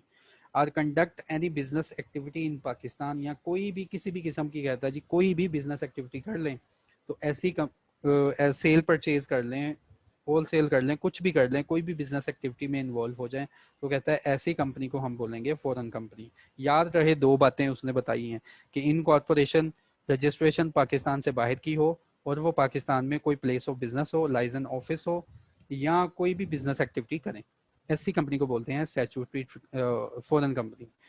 तो स्टैट्यूटरी कंपनी क्या है? याद रखना है ऐसी कंपनी जिसको रजिस्ट्रेशन करवाने की जरूरत नहीं, जिसको SECP से रजिस्ट्रेशन करवाने की जरूरत नहीं। खुद SECP FBR एक स्टैट्यूटरी कंपनी है, ये हुकूमत ने बनाई है किसी पर्पस के लिए। स्टैट्यूटरी कंपनी बनने कैसे बनी? इसके पीछे एक एक्ट मौजूद है, इसके पीछे कोई ऑर्डिनेंस मौजूद है हुकूमत का। स्टैट्यूटरी कंपनी बनने के लिए एक स्पेशल एक्ट पार्लियामेंट से पास हुआ, तो उसके पास होने के बाद उस एक्ट में लिखा होता है कि इस इशू को रिजॉल्व करने के लिए एक बॉडी स्टैंड अप हो, उसकी मैनेजमेंट ये हो, उस एक्ट में सब कुछ बताया जाता है। तो ऐसी हर वो कंपनी जो पाकिस्तान में मौजूद है लेकिन जो अपने स्पेशल स्टैच्यू का मतलब लीगल ऑर्डर के तहत वजूद में आई है, पार्लियामेंट के किसी ऑर्डिनेंस या एक्ट से वजूद में आई है, तो उसको हम बोलेंगे ये स्टैट्यूटरी कंपनी है। फिर ये देखो यहाँ पे भी बताया गया कि they are governed by the act. इनको कौन रेगुलेट कर रहा होता है? They are governed by the act और ordinance through which they are created. Pakistan में जितनी भी रजिस्टर्ड कंपनीज है ना, इनको कौन गवर्न करता है, याद रखना, इनको गवर्न करता है कंपनीज एक्ट 2017, और इस कंपनीज एक्ट 2017 को इम्प्लीमेंट कौन करवाता है? SCCP, law enforcing authority. और SCCP कैसे वजूद में आया? SCCP वजूद में आने के पीछे है पार्लियामेंट। उन्होंने एक्ट बनाया कि कंपनीज एक्ट को इन्फोर्स करने के लिए, इम्पोज करने के लिए कोई एक अदारा होना चाहिए। उसके लिए लॉ मेकिंग कर दी गई कि अदारे का अलहदा से बता दिया गया कि आप स्टैंड अप हो जाएं। तो स्टैट्यूटरी कंपनी और रजिस्टर्ड कंपनी में फ़र्क रखना है। और इन तमाम कंपनीज को हम क्या बोलते हैं? Body corporate. जो कि मैं नहीं बोलता, एक्ट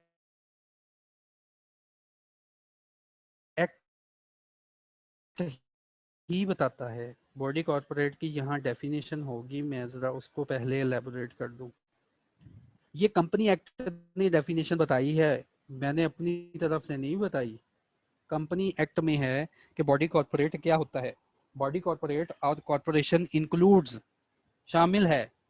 बॉडी कॉर्पोरेट में नंबर 1 कहता है जी वो कंपनी शामिल है जो कि इनकॉर्पोरेटेड हो अंडर द एक्ट और लॉ, यानी कि रजिस्टर्ड कंपनी होगी। और इनकॉर्पोरेटेड आउटसाइड पाकिस्तान, यानी कि फॉरेन कंपनी होगी। और स्टैट्यूटरी कंपनी, ठीक है। तो बॉडी कॉर्पोरेट या कॉर्पोरेट लॉ किससे रिलेट है? इन सारी कंपनी से। और कंपनी लॉ किससे रिलेटेड है? Only only only only and one and only किससे? रजिस्टर्ड कंपनी से। On the basis of incorporation मैंने तकसीम कर दिया हमारी जितनी भी कंपनीज थी। Then on the basis of liability, याद रखना है मेंबर्स लाइबिलिटी। कंपनी की लाइबिलिटी, मेंबर्स अलग, कंपनी अलग, मेंबर्स अलग, कंपनी अलग। याद रखना है कि कंपनी जो बनती है वो एक आर्टिफिशियल, ये बात नोट करें, अपने पास लिखें। कंपनी एक आर्टिफिशियल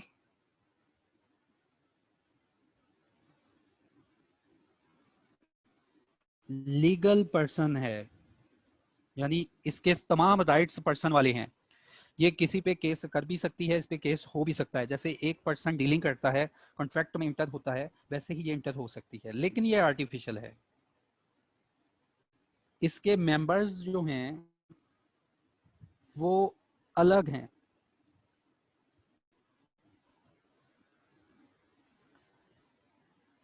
कंपनी की liability through out the world, company की लाइबिलिटी याद रखना, कंपनी ने अगर किसी का 5 लाख देना है ना, तो कंपनी ने ये पूरा 5 लाख देना है। कंपनी की लाइबिलिटी, कंपनी एक आर्टिफिशियल लीगल पर्सन है, इसकी आउटस्टैंडिंग लाइबिलिटी अगर 500,000 है तो ये इसकी होल लाइबिलिटी है। मेंबर्स, ओनर्स कंपनी के अलग होंगे, इसको कहते हैं कॉर्पोरेट विल, जो कि कंपनी एक्ट 2017 ने क्रिएट किया, या पुराने कंपनी लॉ में।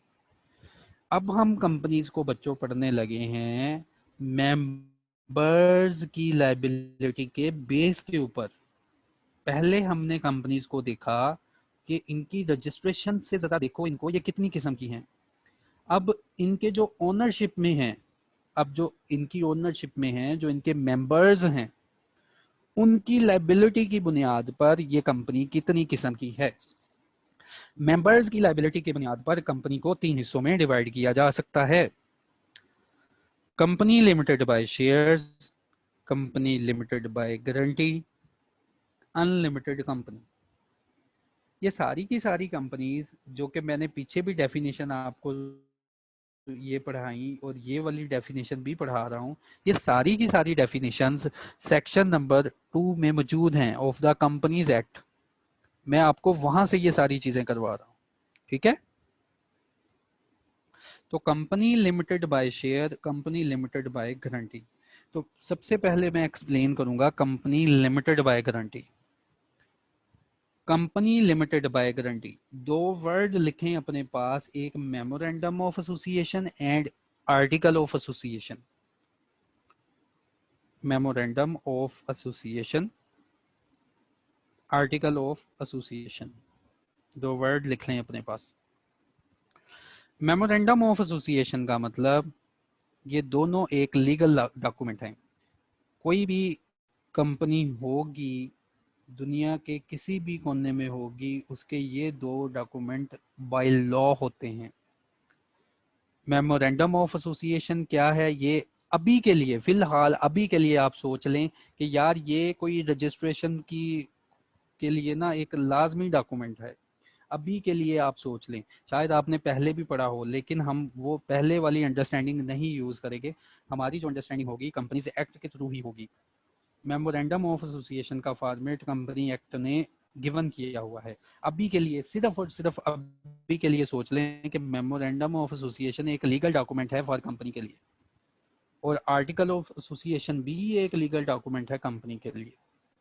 मैंने दोनों को एक्सप्लेन हरगिज नहीं किया, लेकिन रेफरेंस दिया अभी, ठीक है। इसकी अंडरस्टैंडिंग मैं खुद बनाऊंगा कि मेमोरेंडम ऑफ एसोसिएशन क्या होता है और आर्टिकल ऑफ एसोसिएशन क्या होता है। तो कंपनी लिमिटेड बाय गारंटी, ऐसी कंपनी जब वो बनने लगी, ऐसी हर वो कंपनी जब वो बनने लगी, तो उसमें जो मेंबर थे ना, उन्होंने मेमोरेंडम ऑफ एसोसिएशन में ये लिख दिया कि जब ये कंपनी वाइंड अप होगी ना, जब ये कंपनी खत्म होगी, जब ये कंपनी जो बनने लगी है ये वाइंड अप होगी, ये खत्म होगी, तो इन दैट केस जब ये वाइंड अप होगी, मैं सिर्फ और सिर्फ गारंटी देता हूं, मैं एक अंडरटेकिंग देता हूं, मैं एक हल्फिया बयान देता हूं कि मैं जब ये वाइंड अप होगी, लेट्स सपोज 1 लाख कंट्रीब्यूट करूंगा, 1 लाख कंपनी को दूंगा। तो इसका मतलब ये जो मेंबर मिस्टर अहमद था, ये ऐसी कंपनी बनाने में मुलविस है जिसके मेमोरेंडम ऑफ एसोसिएशन में इसने एक हल्फिया बयान लिख दिया, एक कसम उठा ली कि जब ये कंपनी चलेगी तो मुझे कोई बंदा नहीं पूछेगा कि मिस्टर अहमद लाओ अपना 1 लाख रुपया, ठीक है। इजी वर्ड्स में पढ़ा रहा हूँ। जब ये कंपनी जिंदा होगी, चल रही होगी ना, तो मिस्टर अहमद को कोई कुछ नहीं करेगा कि मिस्टर अहमद लेके आओ 1 लाख रुपया, क्योंकि इसने MOA में, एक लीगल डॉक्यूमेंट में, एक अंडरटेकिंग जो है वो साइन की है कि जब ये कंपनी वाइंड अप होगी, जब ये कंपनी खत्म होने पे आएगी, जब ये बिल्कुल खत्म हो जाएगी, वाइंड अप हो जाएगी, इसके अफेयर वाइंडिंग अप के चल रहे होंगे, तब मैं इस कंपनी में 1 लाख रुपए की कंट्रीब्यूशन करूंगा। तो इसका मतलब अहमद किसके लिए लायबल है, एक किसी लिमिटेड अमाउंट के लिए लायबल है। और लाइबिलिटी कब अराइज होगी, जब ये कंपनी वाइंड अप होगी। तो ऐसी हर किसी कंपनी को हम बोलते हैं कंपनी लिमिटेड बाय गारंटी। बात समझ में आ गई आपको? कंपनी लिमिटेड बाय गारंटी क्या है कि हर मेंबर्स जो होते हैं इस कंपनी में, वो हर मेंबर अपनी एक गारंटी पेश करता है, हर मेंबर एक अंडरटेकिंग साइन करता है कि in case of wind up, अगर कंपनी वाइंड अप हो गई, अगर कंपनी लिक्विडेशन में चली गई, तो मैं इस कंपनी में लायबल हूं सिर्फ और सिर्फ 1 लाख के लिए।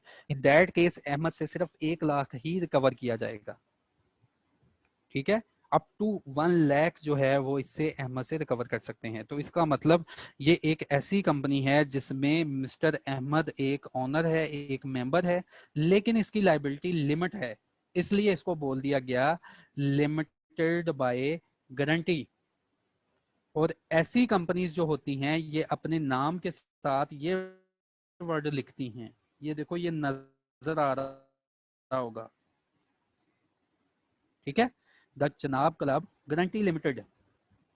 इसका मतलब ये कि जब ये ऑर्गेनाइजेशन बनी थी तो इसके मेंबर्स जो थे उन्होंने एक अंडरटेकिंग साइन करके जमा करा दी थी कि जब ये कभी खत्म हुआ तो हम तब कंट्रीब्यूट करेंगे। वो कंट्रीब्यूशन कैसे होती है, वो वाइंड अप कैसे होती है, मेंबर्स कहाँ चले जाते हैं, ये सारी बातें हमने बच्चों भी पढ़नी है। सिर्फ फिलहाल अभी के लिए यही आपने सोचना है, यही मुझसे पूछना है कि गारंटी लिमिटेड कंपनी में जो मेंबर्स की लायबिलिटी होती है ना सर, वो लिमिट होती है, वो गारंटी होती है, उसके पीछे एक कसम होती है, उसके पीछे एक अंडरटेकिंग होती है, उसके पीछे एक हल्फिया बयान होता है कि सचमुच हम जब ये कंपनी वाइंड अप होगी तब हमसे आके पैसे रिकवर कर लेना। वो पैसे कैसे रिकवर करने हैं सर, वो कंपनी वाइंड अप कैसे होगी, ये हम जाके पढ़ेंगे वाइंडिंग अप में। अभी मुझसे ये ऐसा क्वेश्चन ना करना, ठीक है। कंपनी लिमिटेड बाय गारंटी, ऐसी कंपनी जिसमें मेंबर्स की लायबिलिटी लिमिट होती है, मेंबर्स की लायबिलिटी लिमिटेड कर दी जाती है, और वो लिमिट कब कहाँ तक होती है, जितनी वो कसम उठा ले, जितनी वो हल्फिया बयान में लिख दे, जितनी वो गारंटी दे दे, ठीक है, जितना आपस में ये तय कर लें, इसको बोलते हैं limited by guarantee. Sir limited by shares क्या है? अब एक ऐसी कंपनी, अब एक ऐसी कंपनी जिसमें जिसमें मेंबर्स जो होते हैं, जिसमें मेंबर्स जो होते हैं, जिसमें मेंबर्स जो होते हैं वो शेयर्स परचेज करते हैं,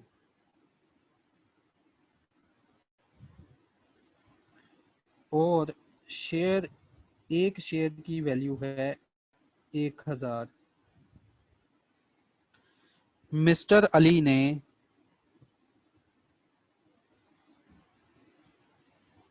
1000 शेयर परचेज किए, सॉरी 1000 का शेयर है, इसने 5 शेयर परचेज कर लिए, तो इसकी लायबिलिटी कंपनी की तरफ कितनी बन गई? 5000। अब मेरी बात को ज़रा गौर से सुनना है, फिर ये डेफिनेशन क्लियर होगी। ऐसी कंपनी जिसके मिस्टर अली ने शेयर्स परचेज किए, शेयर की वैल्यू है 1000 पर शेयर, इसने 5 शेयर परचेज किए, तो कंपनी ने इससे मांग लिए 5000। अगर अली ने बच्चों ये 5000 कंपनी को पे कर दिया ना, तो अली जो है इसकी लायबिलिटी खत्म हो गई। अगर कंपनी वाइंड अप भी हो गई तो अली से नहीं पूछा जाएगा, क्योंकि अली ने जितनी इसकी कंट्रीब्यूशन बनती थी शेयर्स में, टोटल कंपनी को पैसा अदा कर दिया।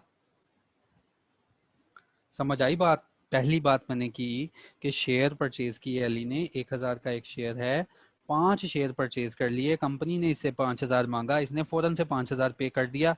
तो अगर अब कंपनी वाइंड अप हो गई ना, तो ये सिर्फ और सिर्फ इसकी इन्वेस्टमेंट डूबेगी, अली को कोई कुछ नहीं कहेगा। इसकी लायबिलिटी लिमिट थी to the face value of investment, वो कंपनी के पास है। हाँ, अगर अब गौर से सुनना, अगर इससे कंपनी ने 5000 मांगा, अली ने कहा अभी सिर्फ 3000 रुपया है, 3000 ले लो, बाकी मैं बाद में पे कर दूंगा। तो कंपनी लिमिटेड बाय शेयर की कंपनी एक्ट ने डेफिनेशन की कि ऐसी कंपनी जिसमें मेंबर्स की लायबिलिटी लिमिटेड कर देता है memorandum up to the amount if any unpaid. जब कंपनी ये वाइंड अप होगी ना, तो देखो अली ने 2000 अदा नहीं किया, तो अली से 2000 मांगा जाएगा up to the amount if any unpaid. जो अनपेड रह जाएगी ना लिमिटेड बाय शेयर्स में, तो कहता है जी ऐसे मेंबर से वो जो अनपेड अमाउंट है वो क्लेम की जाएगी। इसी तरह अनलिमिटेड कंपनी, ऐसी कंपनीज जिसमें जो इनके ऑनर्स होते हैं, इनके मेंबर्स होते हैं, उनकी जो लायबिलिटी है वो अनलिमिटेड हो, कि जब कंपनी वाइंड अप हुई और कंपनी की लायबिलिटी है कि उसने 50 मिलियन पे करना है टू द आउटसाइड पब्लिक, तो वो सारे का सारा पैसा मेंबर्स से रिकवर किया जाएगा। इसको बोलते हैं अनलिमिटेड कंपनी, और पाकिस्तान में रेयर, ऑलमोस्ट ना होने के बराबर हैं ये, क्योंकि कोई भी ऐसा नहीं चाहेगा, कोई भी पर्सन ऐसा नहीं चाहेगा कि कोई काम ऐसा हो जिसमें अनलिमिटेड लाइबिलिटी अराइज हो जिसमें पर्सनल एसेट्स तक जो हैं वो लिक्विडेट हो जाएं, वो डिस्पोज ऑफ हो जाएं। तो पाकिस्तान में बिल्कुल रेयर एग्जांपल मिलती हैं। अब लॉ ने इनको कैसे डिफाइन किया वो मैं आपके सामने पेश करूंगा जी। लिमिटेड बाय शेयर, देखें ऐसी कंपनी जिसमें मेंबर्स की तादाद, मेंबर्स की लाइबिलिटी लिमिटेड होती है बाय द मेमोरेंडम। मेमोरेंडम जो है लीगल डॉक्यूमेंट जो है वो लाइबिलिटी को लिमिट कर देता है टू द एक्सटेंट, उस अमाउंट तक, if any remaining unpaid on the shares. कहता है जी इस वाली कंपनी में जो मेंबर की लाइबिलिटी होगी ना वो उतनी होगी जितनी इसने अगर अनपेड रखी है। अगर ये फुली पेड शेयर्स हैं तो इसकी लाइबिलिटी खत्म। हाँ, अगर पार्शली पेड शेयर्स हैं तो इसकी लाइबिलिटी, ये देखना फिर इसके लिए ये वर्डिंग है, if any remaining unpaid on the shares to the extent of amount, liability होगी to the extent of amount if any remaining unpaid on the share respectively held by them. तो ये लिमिटेड बाय शेयर थी। Limited by guarantee को act ने कैसे define किया? कहता जी ऐसी company having the liability of its member limited by the memorandum, in ऐसी कंपनी है जिसमें मेंबर्स की लाइबिलिटी को लिमिटेड कर देता है मेमोरेंडम। किस अमाउंट तक? To such amount as the member में, उस अमाउंट तक जहां तक मेंबर में का मतलब इनकी मर्जी होती है, रिस्पेक्टिवली देयर बाय अंडरटेकन, जहां तक इन्होंने एक खुद से अंडरटेकिंग दी होती है, to contribute to the assets of the company, कि हाँ हम अंडरटेकिंग देते हैं, हाँ हम गारंटी देते हैं, हाँ हम हल्फिया बयान उठाते हैं कि हम कंपनी के कैश में इंट्रोड्यूस करेंगे, कंपनी के एसेट में हिस्सा डालेंगे इन event of being wind up. ठीक है, ये समझ आ जानी चाहिए गारंटी लिमिटेड। अनलिमिटेड कंपनी का मतलब ऐसी कंपनी जिसकी लाइबिलिटी जो है अनलिमिटेड होती है इसके मेंबर्स की। तो हमने यहाँ तक किया मेंबर्स की लाइबिलिटी को डिस्कस किया। अब मेरे ख्याल से 5:40 है, लेकिन मेरे पास अभी और भी मौजूद है, ट्रांसफरेबिलिटी ऑफ शेयर्स और कंपनी कंट्रोल। ये अब हम होपफुली नेक्स्ट करेंगे। अगर किसी का क्वेश्चन है मैं माइक ओपन करता हूँ। हरी अब जल्दी करना है क्वेश्चन। जी फातिहा से, जी फातिहा। जी सर मेरी आवाज आ रही है? जी सर, आपकी मेरा आवाज आ रही है। क्वेश्चन था कि हम पढ़ रहे हैं कि कंपनीज एक्ट 2017 है और कंपनीज ऑर्डिनेंस 1984 है, तो एक्ट और ऑर्डिनेंस में क्या डिफरेंस है? एक्ट और ऑर्डिनेंस में क्या डिफरेंस है ये भी बताना है आप लोगों को। अच्छा, हल्का सा एक डिफरेंस है कि दोनों जो है ना स्टैच्यू होते हैं, दोनों लॉ होते हैं।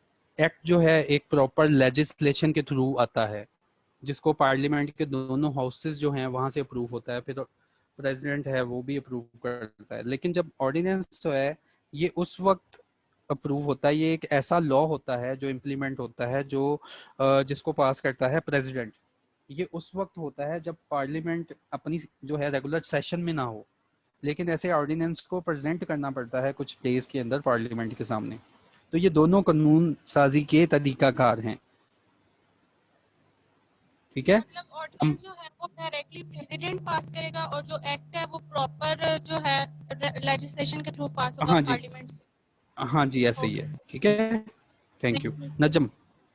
नजम मैं आपको कल के लेक्चर, जो नेक्स्ट लेक्चर होगा ना वो हम स्टार्ट करेंगे, मैं आपको बताऊंगा ऑर्डिनेंस क्या है, एक्ट क्या है, रेगुलेशन क्या है, रूल्स क्या है। ठीक है, ये सारी अंडरस्टैंडिंग दूंगा। जी नजम। जी सर, मुझे क्लियर है सर। वो जो कॉरपोरेशन बॉडीज का आपने समझाया, कंपनीज का, वो ठीक मैं है, आपको बता अब दूंगा। अब ये थैंक यू, अब ये भूलना नहीं चाहिए आपको, ये स्पेशल आपके लिए था। Thank you sir, thank you so much. Ali Khan, Ali Khan, Ali Khan. अच्छा जी, दानियाल तारिक, दानियाल तारिक। सर आवाज आ रही जी है जी मेरी? जी, सर आ रही है, आ रही वो है। ग्रुप जो बना था व्हाट्सएप पे, उसके ऊपर सिर्फ एडमिन्स के मैसेजेस अलाउड है, तो अगर बंदे का बाद में पढ़ के क्वेश्चन हो तो उसका क्या करे वो? वो क्लास में अगले दिन आके मुझसे पूछे, ठीक है। और क्लास में मैंने पहले भी मैसेज मैं करता रहा, मेरा एक क्वेरी थी लेकिन वो आपने रिप्लाई नहीं किया। माइनर अच्छा, की एज तो मैंने जब पढ़ी थी अब 18, ऐसा, जी जी, माइनर की एज 18 थी पार्टनरशिप में आई थिंक, तो जब मैंने पढ़ी थी। चलो ये कंफर्म कर देंगे, ठीक है, कोई और मसला। वो आपने सर क्वेश्चन अभी जाके रीड ही नहीं किया अभी तक वो तो। और यार वो काफ़ी ज़्यादा क्वेश्चन आ गए थे, I am sorry for that. आज से जब क्लास स्टार्ट होगी ना तो पहले 10 मिनट हम जी वेट कर रहे होते हैं बाकी कैंडिडेट्स आ जाएं, तो वो 10 मिनट आपसे हम वेस्ट नहीं करेंगे। वो 10 मिनट में माइक ओपन करूंगा, जिसका क्वेश्चन होगा ना फिर वो जल्दी से आएगा। वो दस चलें मिनट ठीक, रखूंगा कि आपको कोई मसला है तो आप उसमें से पूछ सकें। चलें ठीक वजाहत, है। सर हेलो, अस्सलाम वालेकुम। जी जी, वालेकुम सलाम।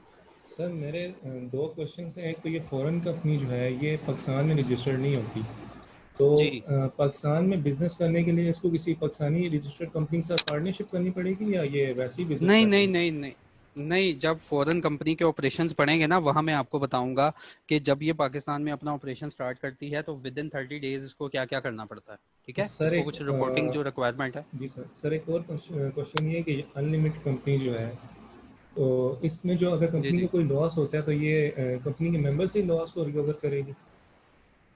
जी, यही सेंस है। ठीक है सर। अच्छा सर, एक और क्वेश्चन है कि ये जी रिकॉर्डेड लेक्चर्स अवेलेबल होंगे जी, पोर्टल पे? ये अवेलेबल हैं, ये आपके पोर्टल पे कल का लेक्चर अपलोड कर दिया गया है। ठीक है sir, thank you. Thank you. Ali Khan, hurry up, class का टाइम जो है एक्सीड हो रहा है। अली खान, सर मैंने वो हैंड ओवर कर लिया था, लेकिन सर ये भी आप कब अच्छा अपलोड अच्छा, कर देंगे स्लाइड्स? ये स्लाइड तो अभी मिल जाएगी, लेकिन जो आपको वो मिलेगी ना, रिकॉर्डिंग आपकी एक दिन बाद यस, मिलेगी। तो लेक्चर की ये वो स्लाइड एक दिन मैं बाद भेजने लगा हूँ आपको। yes। चलें ठीक है जी, होपफुली अंडरस्टैंडिंग सबको क्लियर है। अगर किसी का कोई क्वेश्चन हुआ वो नेक्स्ट क्लास में पहले 10 मिनट में अलाउ करूँगा, आपसे बात करेंगे और फिर मैं पढ़ाना स्टार्ट करूँगा, और क्लास एंड जब होगी फिर जो है 10 मिनट अलाउ करूँगा, फिर उसमें बात करेंगे। चलें ठीक है जी, होपफुली सबको ओके अंडरस्टैंडिंग क्लियर होगी। रिमेनिंग जो टाइप्स रह गई हैं एक बार मैं वो सिर्फ दिखा दूं, फिर ये क्लास ऑफ का डीपली पढ़ाऊंगा, फिर इसके बाद इंशाल्लाह हमारा कंपनी एक्ट जो है वो स्मूथ लाइन में चलेगा, ठीक है। इसके बाद एक बड़ा अच्छा लेवल आपका क्रिएट होने वाला है। तो इसके बाद ये 2 टाइप्स रह जाएंगी, ये पढ़ेंगे हम अपने नेक्स्ट जो लेक्चर है उसमें। चलें ठीक है जी, अल्लाह हाफिज़। एडमिन जो है वो आप कंटिन्यू करेंगे इस क्लास को।